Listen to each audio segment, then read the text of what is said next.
वेद पाठ, मंत्र ध्वनि, स्वस्ति वाचन, शतशः ब्राह्मणों के मुख से निकलते आशीर्वचन और ऐसे अत्यंत मंगलमय वातावरण में याज्ञसेनी का स्वयंवर पूर्ण हुआ। पिता, जैसा मैंने कहा, प्रसन्न भी हैं ऐसा अद्भुत वीर पुरुष पाकर अपने जामाता के रूप में, पर थोड़े निराश भी हैं जब अपनी पुत्री की ओर देखते हैं। किस प्रकार रखा है मैंने इसे महलों में, कभी इसके चरण को भी मैंने व्यवधान शून्य धरा का स्पर्श नहीं होने दिया। ये ऐसी कोमलांगी, ऐसी सुकुमारी, और इसका भाग्य इसे कहां लेकर जा रहा है। कहते महाराज द्रुपद ने अपार संपदा निर्धारित की थी द्रौपदी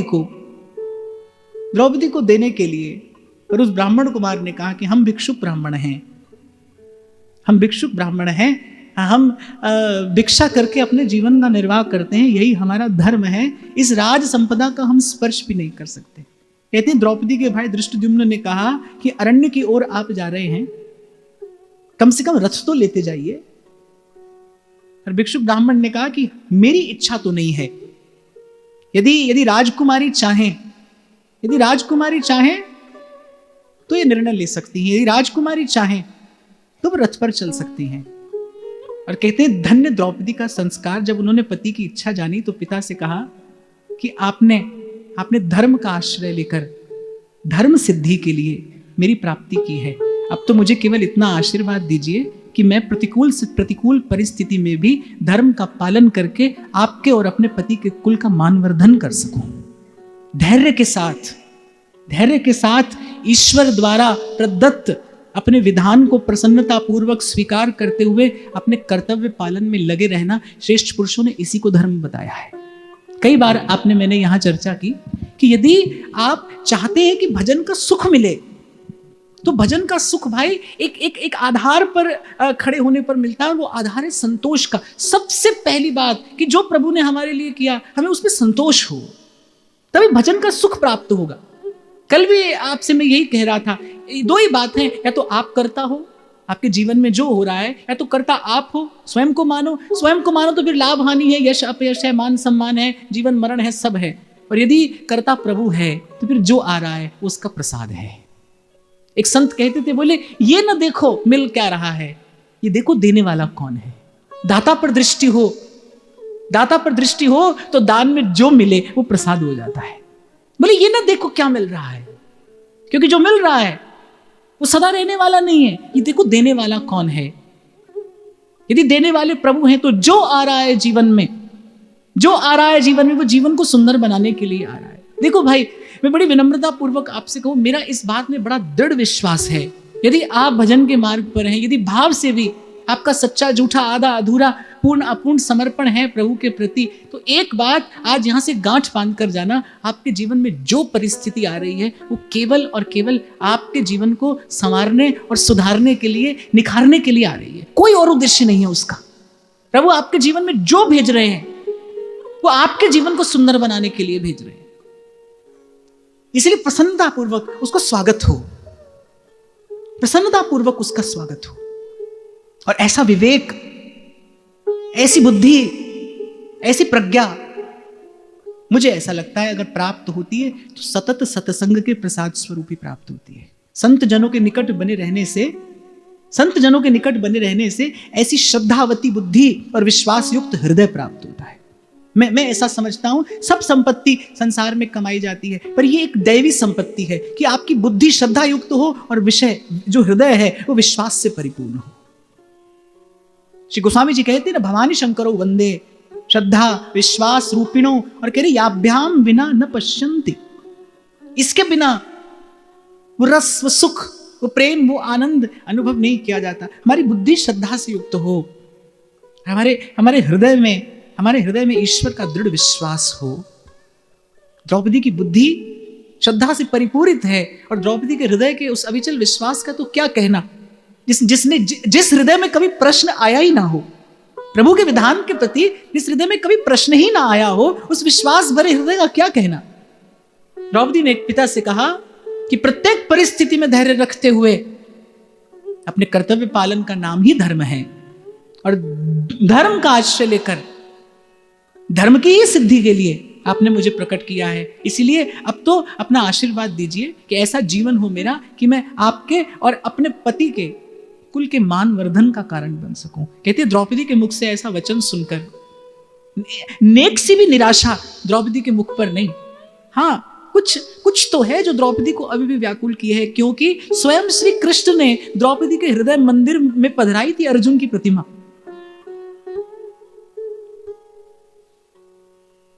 स्वयं श्री कृष्ण ने विराजमान किया था, घोला था द्रौपदी के चिंतन में अर्जुन का चिंतन। वहां से मन हटा पाना अब द्रौपदी के नियंत्रण की बात नहीं थी। उसके मन में यदि संशय था तो केवल यह था कि जिसे मैंने पति रूप में वर्ण किया है और जिस वीर पुरुष ने मुझे प्राप्त किया है, क्या मैं उसके प्रति कभी पूर्ण रूप से समर्पित हो पाऊंगी? क्या मैं इस संबंध के साथ कभी न्याय कर पाऊंगी? ये मुझे किस दुविधा भरी द्वंद्व भरी स्थिति में लाकर खड़ा कर दिया श्री कृष्ण ने। कुछ ऐसे प्रश्न तो हैं, पर कृष्ण के विधान के प्रति एक बिना शर्त का समर्पण भी है। कहते हैं जैसे ही स्वयंवर पूर्ण हुआ तो अर्जुन ने कहा कि अपनी माता का आशीर्वाद लिए बिना हम इस स्वयंवर को पूर्ण नहीं मान सकते। इसीलिए यदि वहां तक जहां हमारी माता उस अरण्य में विराजमान है, वहां तक यदि द्रुपद राजनंदिनी चाहें तो रथ का प्रयोग कर सकती हैं, पर इस संपदा का तो हम स्पर्श भी नहीं कर सकते। कहते हैं जैसे स्वयंवर पूर्ण हुआ, 4 और ब्राह्मण कुमार आकर खड़े हो गए, 2 बड़े और 2 छोटे। और जैसे ही द्रौपदी ने कहा कि अब इनका भाग्य मेरा भाग्य है, इनका जीवन मेरा जीवन है, इनकी जीवन शैली मेरी जीवन शैली है। यदि मेरे पति की इच्छा नहीं है तो मुझे रथ की कोई आवश्यकता नहीं है। क्या अनुभव हुआ होगा पिता के हृदय को, अपनी आंख के सामने अपनी कन्या और डाल दी अरण्य के उस कंटका कीर्ण पथ पर। और कहते हैं द्रौपदी ने अपने सब वो दिव्य आभरण वही अपनी सखी को देते हुए कहा कि ये सरल सी सीधी सी सादी सी ये शुभ्र साड़ी और ये पुष्पों के कुछ आभूषण, क्योंकि अब मैं सौभाग्यवती हूं तो हाथ में बस 2 मुक्ता कंकण और ये पुष्पों के कुछ आभूषण, अब यही मेरा श्रृंगार होंगे। अरण्य में अब इन्हीं से अपना श्रृंगार करूंगी। और अरण्य के पथ पर बढ़ गई आगे, श्री कृष्ण के चरणों को हृदय में धर के। और इन चरित्रों का चिंतन करके अनुभव होता है कि जीवन की वास्तविक शक्ति कहां है।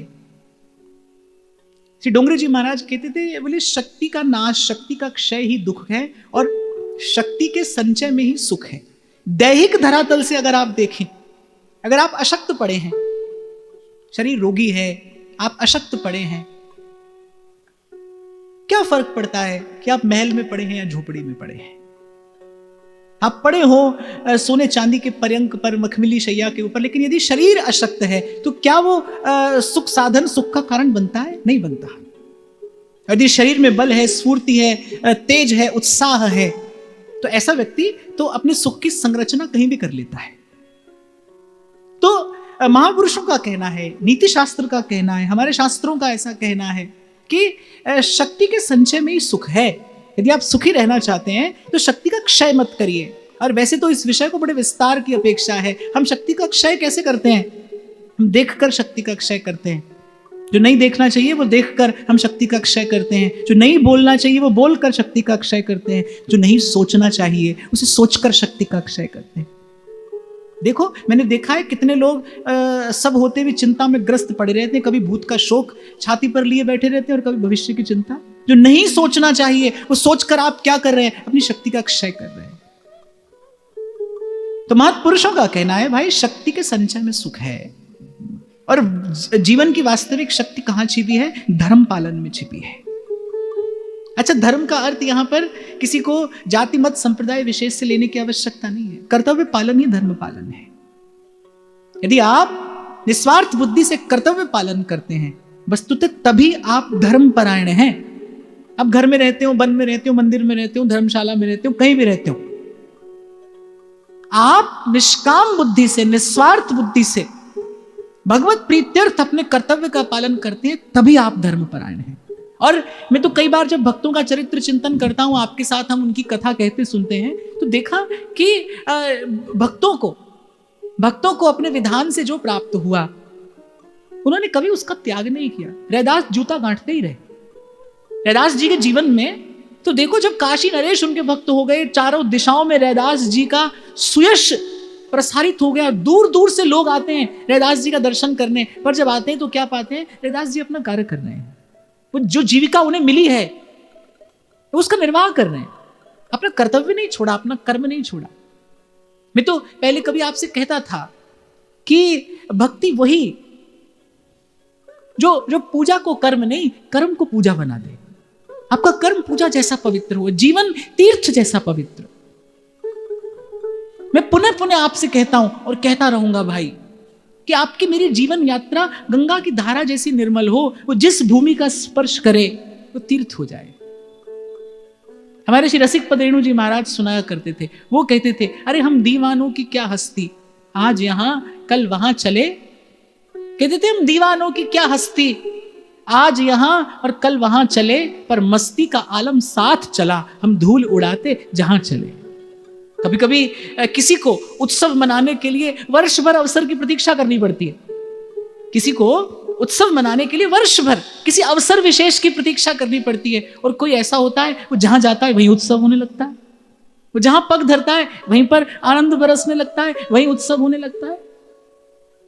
तो जीवन धारा ऐसी हो हमारी, गंगा के जैसी निर्मल पवित्र, अपने लक्ष्य को ध्यान में रखते हुए सतत प्रयास पूर्ण, सतत प्रवाहमान, पर निर्मलता ऐसी जिस भूमि का स्पर्श करे उसे उर्वरक बना दे, उसे निर्मल कर दे, उसे पवित्र कर दे। चली द्रौपदी अरण्य में उन 5 ब्राह्मण कुमारों के साथ, 2 आगे और 2 पीछे। जिस ब्राह्मण कुमार ने अभी अभी भरा है, आप बहुत ध्यान से सुनना, बड़ी छोटी सी बात है पर बड़ी मार्मिक है, मुझे बड़ी प्रिय लगी। कि जब चले हैं वो अरण्य में तो कहते हैं कि मार्ग में द्रौपदी के चरणों में कांटे चुभ रहे हैं, और वो जो रक्त के छींटे हैं वो चरणों पर लगे अलकतक में घुल गए, इसलिए ब्राह्मण कुमार को खबर नहीं पड़ी। वो संग तो है लेकिन खबर नहीं पड़ी कि राजकुमारी पांव में कांटा चुभने के कारण पीड़ा पा रही है। बहुत अधिक जब नहीं चल पाई तो कहते पत्थर की ठोकर लगी, पांव फिसल गया। और कह रहे उस ब्राह्मण कुमार को, अर्जुन को हाथ बढ़ाने में संकोच हो रहा है कि अभी हमने माता का आशीर्वाद नहीं लिया, तो अभी विवाह की रीति संपूर्ण नहीं हुई, अभी आपको स्पर्श करने का अधिकार नहीं है मुझे, अभी आपको स्पर्श करने का अधिकार नहीं है मुझे।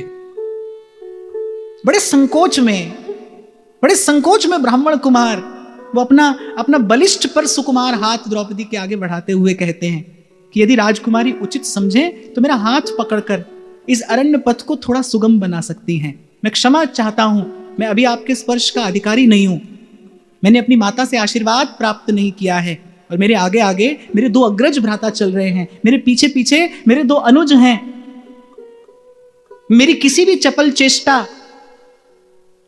चपल चेष्टा से मर्यादा का अतिक्रमण हो सकता है, इसीलिए मैं ससंकोच केवल आपकी पीड़ा को ध्यान में रखते हुए आपसे कहता हूं, यदि आप चाहें तो मेरा हाथ पकड़कर आगे बढ़ सकती हैं। कह रहे द्रौपदी के मन में न्यौछावर हो जाने की इच्छा हुई ब्राह्मण कुमार के इस वचन को सुनकर कि मेरे भाग्य में कोई साधारण पुरुष नहीं आया है। अरे न हो ये अर्जुन, पर अर्जुन सा ही है। द्रौपदी ने अपने मन को समझाते हुए कहा, अरे कोई बात नहीं, न हो ये अर्जुन, पर ये अर्जुन सा ही है। द्रौपदी स्मरण करने लगी उस क्षण का, अरे सभा में कैसे श्री कृष्ण ने इसकी प्रशंसा की थी, और निश्चित रूप से श्री कृष्ण की इच्छा होगी तभी तो ये प्रतियोगिता जीत पाया। कहते हैं कि प्रकृति के सब विधानों के मूल में उन्हीं की आज्ञा है, उन्हीं की इच्छा होगी, उन्हीं का संकल्प होगा। कैसी दिव्यता समेटे है ये ब्राह्मण कुमार अपने आचरण में भी, कैसा अद्भुत शौर्य, कैसा अद्भुत पराक्रम, पर उसके साथ साथ कैसा अद्भुत संस्कार। कहते हैं कि वीर यदि विनम्र हो तो वो महामानव हो जाता है। व्यक्ति गुणवान के साथ साथ यदि विनम्र भी हो तो वो महामानव हो जाता है। और वैसे तो शास्त्र का वाक्य है, विद्या ददाति विनयम, विद्या विनम्रता देती है। आप कुछ जानते हैं, आपके पास कुछ है, आप समर्थ हैं, आप योग्य हैं, आप अधिकारी हैं, इसका परिचय कहां से मिलेगा? आपकी विनम्रता से। विद्या ददाति विनयम, आप कुछ जानते हैं, इसका परिचय कौन देगा? आपकी विनम्रता देगी, आपकी विनम्रता देगी। महापुरुष इसी कसौटी पर परखते हैं किसी को, इसी कसौटी पर परखते हैं। और ध्यान देना भाई, कुछ जानने वाला विनम्र हो न हो, पर जो विनम्र है ना वो कुछ अवश्य जानता है। किसी विद्या के प्रसाद स्वरूप ही उसमें विनम्रता आई है। वो कुछ अवश्य जानता है, क्योंकि विनम्रता एक ऐसा भूषण है जिससे श्रृंगार करके यदि जीव प्रभु के सन्मुख जाए ना, तो प्रभु की दृष्टि भी अपनी ओर खींच लेता है। एह दरबार दीन को आदर, रीति सदा चलिया।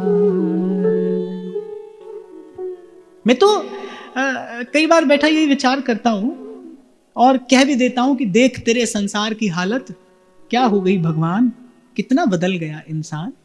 इसीलिए प्रथम दिन इस चरित्र का आरंभ करने से पूर्व मैंने इस भारत भूमि को प्रणाम किया कि कैसे कैसे महामानव जन्मे हैं यहां, कैसे कैसे महामानव यहां जन्मे हैं। स्वप्न में दिया गया राज्य, स्वप्न में दिया गया राज्य, और राज्य भी कैसा, इंद्र के स्वर्ग के वैभव को लजाने वाला राज्य, वो छोड़कर राजा हरिश्चंद्र चल देते हैं। कितनी कितनी विपद सही है महापुरुषों ने धर्म की रक्षा के लिए, और कैसे सह पाए वो विपदा, कि उनके पास धर्म द्वारा प्रदत्त वो अपरिमित बल था। अभी जो मैं आपसे कह रहा था ना भाई, कि शक्ति के संचय में ही जीवन का सुख है, शक्ति के संचय में ही जीवन का सुख है। और वास्तविक जीवनी शक्ति कहां छुपी है? धर्म के पालन में छिपी है, धर्म पालन में छिपी है। और धर्म क्या है? महाजनों ये न गतः सपंथ, हमारे गुरुजनों ने जो हमें बताया है वही हमारा धर्म है। हमारे गुरुजनों ने, हमारे आचार्यों ने हमें जो मार्ग दिया है वही हमारा धर्म है। धर्म का निर्णय अपनी बुद्धि से नहीं किया जाता भाई, धर्म का निर्णय गुरुजनों की बुद्धि द्वारा होता है, धर्म का निर्णय शास्त्र के द्वारा होता है। शास्त्र और गुरुजन ही धर्म और मर्यादा का निर्धारण करते हैं। अपनी बुद्धि से अपना धर्म नहीं जाना माना समझा जाता है, गुरुजन बताते हैं आपका मेरा धर्म क्या है। इसका बोध, इसका ज्ञान, इसका विवेक हमें सत्संग से मिलेगा, हमें सत्पुरुषों की संगति से मिलेगा। हमारा जीवन धर्म क्या है? तो कह रहे बड़े संकोच से द्रौपदी ने मुस्कुराते हुए, अरे अर्जुन न सही पर अर्जुन सा तो है, शौर्य में भी वैसा ही है, पराक्रम में भी वैसा ही है, और मैं तो भूल ही गई थी इसके चरणों को देखकर। बिल्कुल कृष्ण से ही तो चरण है, वैसे ही अंग की आभा है, वैसी ही दीप्ति है। ना श्री कृष्ण ने मेरे साथ अन्याय नहीं किया होगा, निश्चित रूप से सर्वभांति सर्वविध मेरे योग्य है। चलती चलती द्रौपदी कभी कभी दृष्टिपात करती है आगे चलते दो अग्रज और पीछे चलते दो अनुजों पर भी, और विचार करती है कि जो सबसे आगे चल रहे हैं ये तो ऐसा लगता है जैसे शांत रस ही मूर्तिमान होकर आगे आगे चलता हो, जैसे धर्म ही मूर्तिवंत होकर उतर आया हो। और जो दूसरे हैं इनकी विशाल देह यष्टि लेकर लगता है कि जैसे प्रकृति ने अपना सारा बल समेट कर और एक विग्रह का निर्माण करके धर दिया हो। और वो पीछे चलते वो दो अनुज, एक अत्यंत सुंदर और दूसरा अत्यंत सुकुमार, ऐसा लगता है कि एक सर्वकला निष्णात है और एक सेवा के भाव से परिपूर्ण है। सहसा ही वो जो दो अग्रज आगे चल रहे थे उनके प्रति प्रणाम वंदना का भाव, और वो जो दो अनुज पीछे चल रहे थे उनके प्रति ममता और वात्सल्य का भाव द्रौपदी के मन में उमड़ आया। मन तो किया कुछ कहूं, पर जब अपने पति की चेष्टा का चिंतन किया कि माता को प्रणाम करने से पूर्व ये मेरा कर स्पर्श करने में भी संकुचित हो रहे थे, आज्ञा ली अर्जुन ने द्रौपदी की। यहां एक बात मुझे और कहनी है कि ये भारत भूमि सदा से ही इसी विश्वास में निष्ठ रही है कि यत्र नार्यस्तु पूजन्ते तत्र देवता रमन्ते। ये जो दुर्दशा हुई संस्कारों की, क्योंकि ये बार बार पदाक्रांत होती रही, म्लेच्छों ने यवनों ने यहां बार बार आक्रमण किया, यहां की संस्कृति दूषित होती रही, विकृत होती रही। अन्यथा यहां की संस्कृति में, यहां कोई वीर पुरुष भी जब रण क्षेत्र में जाता था तो वो अपनी अर्धांगिनी से तिलक करा के जाता है कि मैं एक प्रकार से अपनी शक्ति को नमन करके जा रहा हूं, मैं अपनी शक्ति के आश्रय से जा रहा हूं, मैं अपनी शक्ति से शुभ कामना शुभाशीष लेकर जा रहा हूं। यहां के जैसा नारी का आराधन कहीं विश्व के किसी कोने में नहीं हुआ। काल की गति है भाई, काल की गति। ये संस्कृति दूषित हो गई, ये संस्कृति विकृत हो गई और होती चली जा रही है। पर कल भी मैंने आपसे कहा था, मैं आज पुनः आपसे कह रहा हूं, सिर्फ इसलिए कह रहा हूं कि आप मेरी बात आदर से सुनते हैं और मानते हैं। मैं इसलिए कह रहा हूं भाई, हम किसी भी संप्रदाय, किसी भी मत से प्रभु की आराधना करते हो, वो हमारा निजी भाव है, वो हमारा निजी जीवन है। पर प्रकृति के प्रति भी हमारा एक ऋण है, गुरुजनों के प्रति, माता पिता के प्रति, देश राष्ट्र के प्रति भी हमारा कुछ कर्तव्य है, हमारा कुछ धर्म है। और कल मैंने कहा था भाई, हम चाहते हैं ना कि ये समाज सुखी रहे। हम बार बार सत्संग में चर्चा करते हैं सर्व के प्रति सद्भाव, सर्व के प्रति सद्भाव, सर्वे भवन्तु सुखिना। हमारा ये समाज सुखी रहे, तो समाज तो सुखी भाई धर्म की छाया में रहेगा। और धर्म संस्कार यदि सुरक्षित रहेंगे, वो तो मातृशक्ति के प्रयास से रहेंगे, मातृशक्ति के प्रयास से रहेंगे। इसलिए कोई कहे न कहे भाई, धर्म का पालन करना किसी पर उपकार नहीं है, ये तो कर्तव्य पालन है। कोई कहे न कहे, और मैं तो आपसे बार बार कहता हूं क्यों करना है, क्योंकि मनुष्य हैं, हम कर सकते हैं, इसीलिए करना है। ईश्वर ने बुद्धि विवेक देकर आपको मुझे ये सुंदर नरदेह देकर भेजा है, किस लिए? धर्म के पालन के लिए, धर्म पालन के लिए। और कहते हैं बस इसी प्रकार थोड़ी सी स्वल्प सी चर्चा और चिंतन करते करते पहुंच गए। द्रौपदी ने देखा उस स्थान को जहां उसे अब रहना है। कहते हैं बड़ी अपरिष्कृत सी, जीर्ण शीर्ण सी कुंभकार एक कुटिया, कहां वो दिव्य राजप्रासाद, सहस्रों दासियां द्रौपदी की एक चेष्टा पर, एक संकेत पर अपने प्राण न्यौछावर करने को तत्पर आतुर, जिसके चरणों ने कभी व्यवधान शून्य होकर धरती का स्पर्श नहीं किया, आज इस घोर अरण्य में, इस कंटकाकीर्ण पथ पर चलती हुई आई है। और सामने आकर देखती है जीर्ण शीर्ण सी एक कुटिया है, द्वार बंद है। और वो जो सबसे अग्रज भ्राता हैं, उन्होंने बड़े शांत और बड़े मर्यादित स्वर में द्वार के बाहर जाकर प्रणाम करते हुए कहा कि माता देखो आज हम कैसी दुर्लभ वस्तु लेकर आए हैं, कि माता देखो आज हम कैसी दुर्लभ वस्तु लेकर आए हैं। कहते द्रौपदी को बड़ा गर्व हुआ कि जब द्रौपदी ने उस धर्म मूर्ति के मुख से अपने लिए दुर्लभ शब्द सुना कि हम कैसी दुर्लभ वस्तु लेकर आए। कैसा माता पिता और गुरुजनों का आदर था उस समय जीवन में। माता भीतर है, कह रहे बड़े शांत और बड़े मर्यादित स्वर में प्रणाम पूर्वक केवल एक संकेत मात्र दिया कि माता हम बाहर आकर उपस्थित हो गए हैं। मैं इन महापुरुषों का जीवन चरित्र देखूं और फिर आज बाहर संसार की दशा दिशा देखो तो ऐसे लगता है भाई ये वही संसार नहीं है। कल मैं आपसे कह रहा था ना कि मनुष्य में मनुष्यत्व हो तभी मनुष्य कहलाने योग्य है। संस्कार है तो मनुष्य है भाई, संस्कार विहीन पशु है।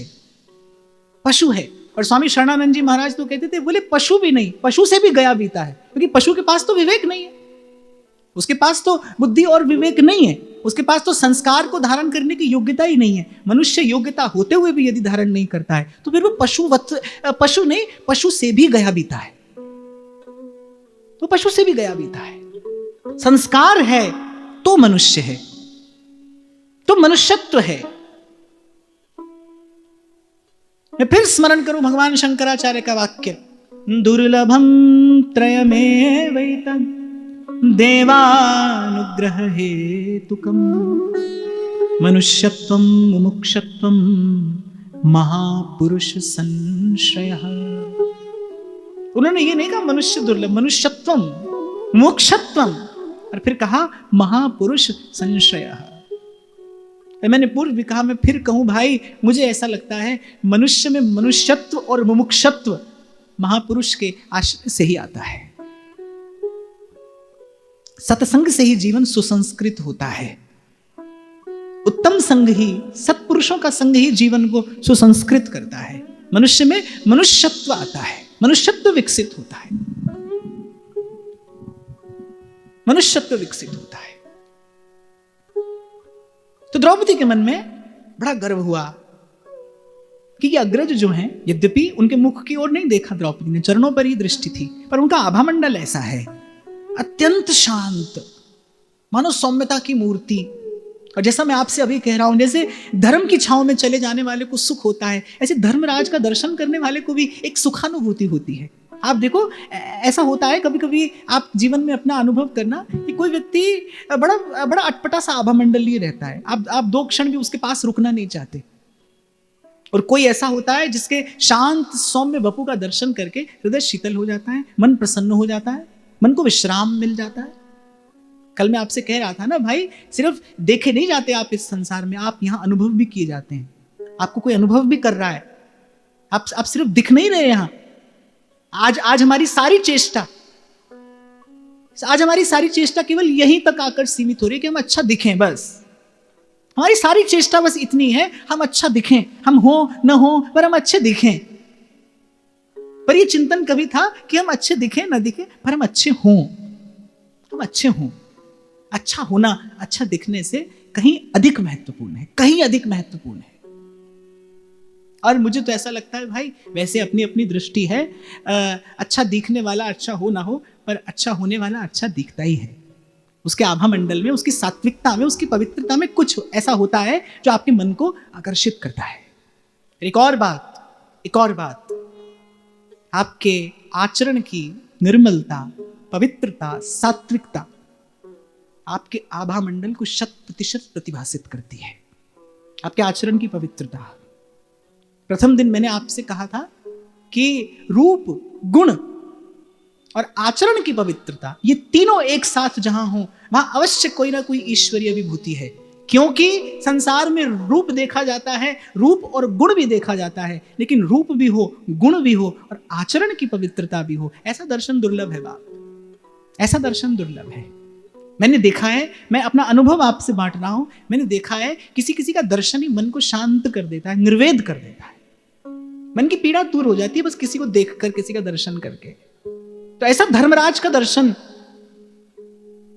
ऐसी सौम्य, ऐसी प्रशांत उनकी मूर्ति, और उनके मुख से जब सुना कि देखो मां, हम कैसी दुर्लभ वस्तु लेकर आए हैं, कहते गर्व से भर गई द्रौपदी। वो जो थोड़ी सी व्याकुलता हो रही थी ना, उस जीर्ण शीर्ण कुटीर का दर्शन करके प्रसन्न हो गई कि अरे ऐसे अग्रज हैं और जिन पर सारा ममत्व लुटा दिया जाए, ऐसे अनुज हैं और जिसके समान सारी धरा पर कोई पराक्रमी नहीं, ऐसे ब्राह्मण कुमार ने मुझे भरा है। मैं एक क्षत्रिय कन्या हूं, इससे अधिक मेरे लिए काम में और क्या हो सकता है? मुझे किस वस्तु की आवश्यकता है? ये मेरे वीर पति, ये धर्मपरायण इनके अग्रज और सेवा परायण इनके अनुज, अरे ये अपने पुरुषार्थ से जहां चाहेंगे वहां मेरे लिए स्वर्ग की रचना कर देंगे, वहीं मेरे लिए स्वर्ग की रचना हो जाएगी।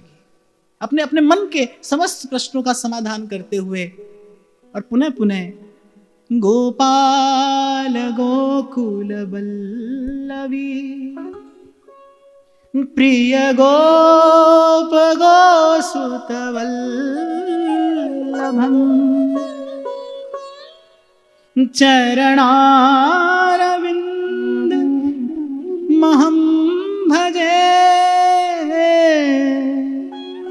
भजनीय सुरमुनि दुर्लभम। हृदय में कोई भी हो भाई, पर उसकी आत्मा में तो श्री कृष्ण के चरणारविंद है। कृष्ण चरणों का स्मरण करती करती द्रौपदी प्रसन्न है। आज की वार्ता यही श्री जी के चरणों में निवेदन करते हैं। आप सबके हृदय स्थित प्रभु को प्रणाम, महाराज श्री के चरणों में नमन, आपके चरणों में प्रणाम।